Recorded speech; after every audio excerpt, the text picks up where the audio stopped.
The USDA report moves the market down, and Jerry Gidel is going to analyze right here on Connected Farmer, your channel to keep you up to date with the latest trends in agriculture and livestock.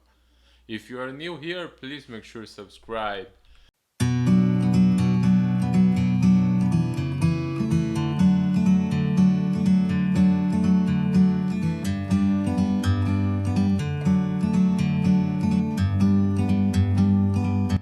So, Jerry, how are you today? So, we are closing the week with all commodities going down.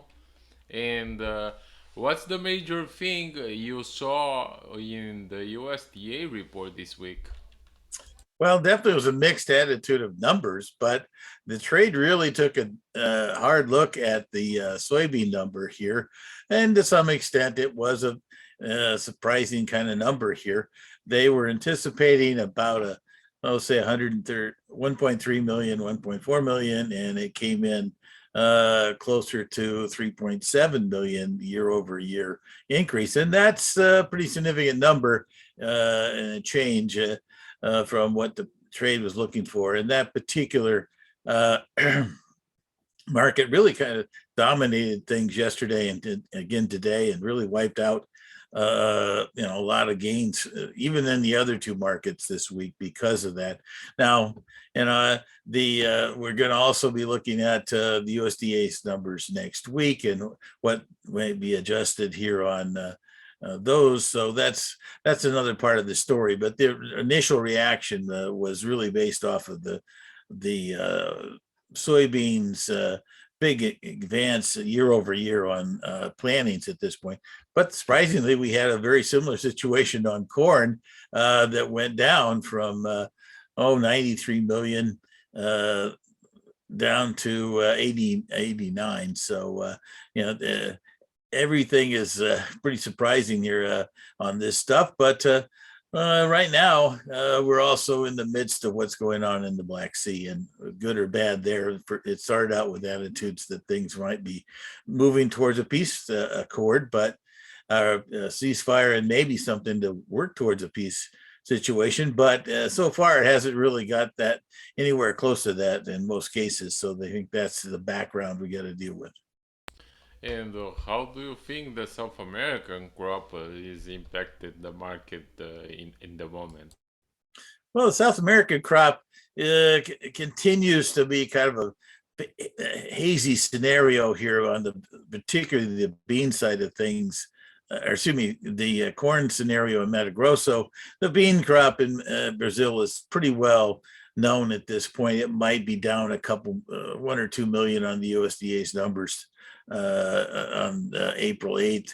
But in general, that number's there. But the key thing here is that it's been get me by rains in Mato Grosso, and I wonder there's lots of people optimistic that it's going to be a dandy scenario, but other weather forecasters are not as optimistic about what might be happening later this month, mid to late month here, and that's really the beginnings this year. Of this year's pollination and early filling and things like that. And if we're dry and it reverts back to some heat, that would not be good for that crop. In the short term, though, there's some people actually anticipating the USDA to increase their corn number for Brazil from the 114 million that they have. This currently maybe the 116, 117, because it has been raining in Mato Grosso do Sul and Paraná. And those are two other areas that also has a pretty substantial amount of second crop corn or safrinha corn being raised. So that area is improving. But when you're talking about the area of Mato Grosso that's in the 35 to 40% of the Brazilians' corn crop, it's a huge impact what our numbers and output will be for the 2022 year.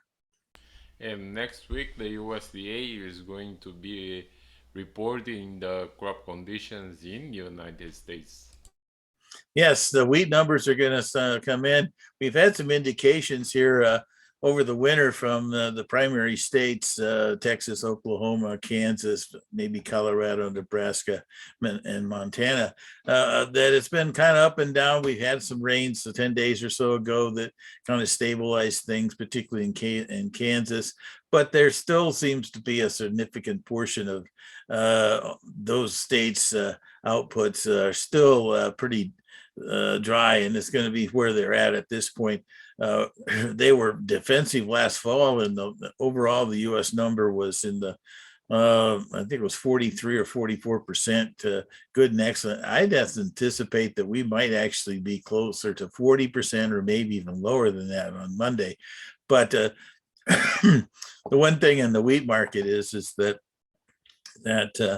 everybody's pretty optimistic about one rain turning around, and that is a possibility. But I think the interesting thing about it is that we still have a lot of old crop wheat that might be, I'd have to say, limited exports from the Black Sea. I know the Russians have been trying to tell us how they're getting exports out, and we've heard about some potential alternatives by Ukraine going through other countries there.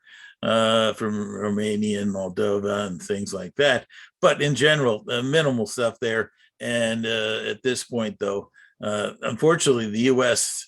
High dollar values has really kind of slowed us down to be participants. So our local, despite our Chicago prices being influential in the world, they're really not being helped by the fact that we're not getting a lot of export business here in the midst of this.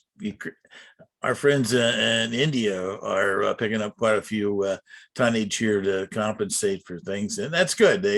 They've got quite a few stores of grain over there, and they've got a substantially good crop coming at them. So that's compensating right there. We'll be the corn and soybean numbers also will have some adjustments. And how do you think the prospect of higher interest rates in the United States is impacting the commodity market?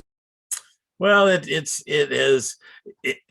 Interestingly enough, I know that people get shook up that we're moving from prime rates that are 1%, 2% type situations, and they're going up and that. But most business interest rates on a percentage basis are going to be modest at this point. I think the real key feature is going to be the lack of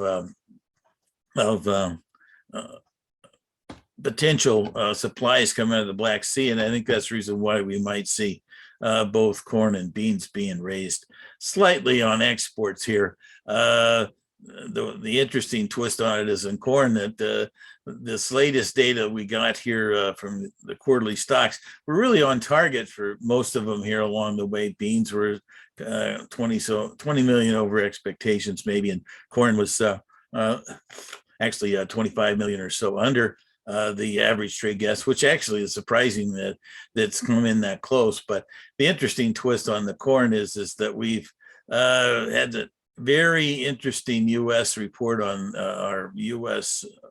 hogs and pigs that came out at the day before the USDA report, and that showed us down another 1.5 to and maybe 2% on maybe marketings and that, and that was down last year. So that means that we've got less hogs out there to use things on, and they're really a prime user of corn. Of course, chickens are too. The beef industry does end up utilizing some other supplies. They definitely use corn to finish out an animal, but they use a lot of pasture and a lot of DDGs and things like that. But in general, that's the one area that I think the USDA might shave a little bit of their demand. But overall, I think that we will be potentially down anywhere from 50 to 75, maybe 80, 100 million lower than the 1.44 we had last month. And so that makes things interesting. And what it means as we go forward, because this latest number here on the USDA's corn plantings for this year, taking that off, that reduced down our supply pretty significantly. Even if I think also the one thing a lot of people here in Chicago are looking at the fact that there was over 2.6 million acres taken out of the Midwest Central U.S.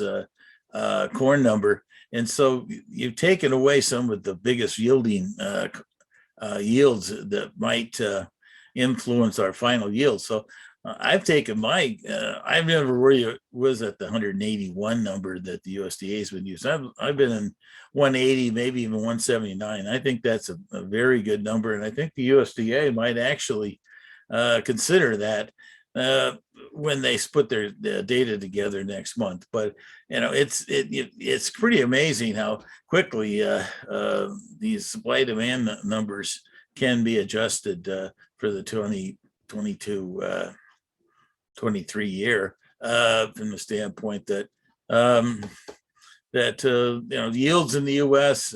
Have a major impact on how much we have to export, and that could really tighten things up. But that's until we get this year's April one behind us. I think that since the USDA does not put out their 2022-23 balance sheets until May, uh, it might be getting ahead of the horse here until we get April's past us in the short term. But there's some interesting scenarios where corn's going to tighten up, and even beans after this big increase might not be as big a jump in carryover stocks as some people would initially just pencil in on the back of the envelope.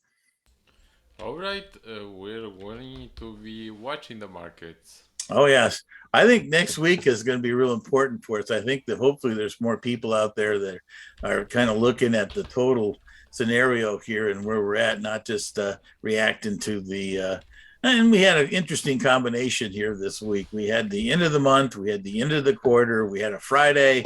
We had a lot of reasons why people decided they wanted to be on the sidelines. Maybe next week there'll be a little different story, particularly if nothing really progresses in the Black Sea towards getting some kind of structure together, because that's still a huge area that needs to get planted. And if they're in the midst of war over there, it's not easy to do. Here's Jerry Gardell. Thank you. You bet. Have a good day.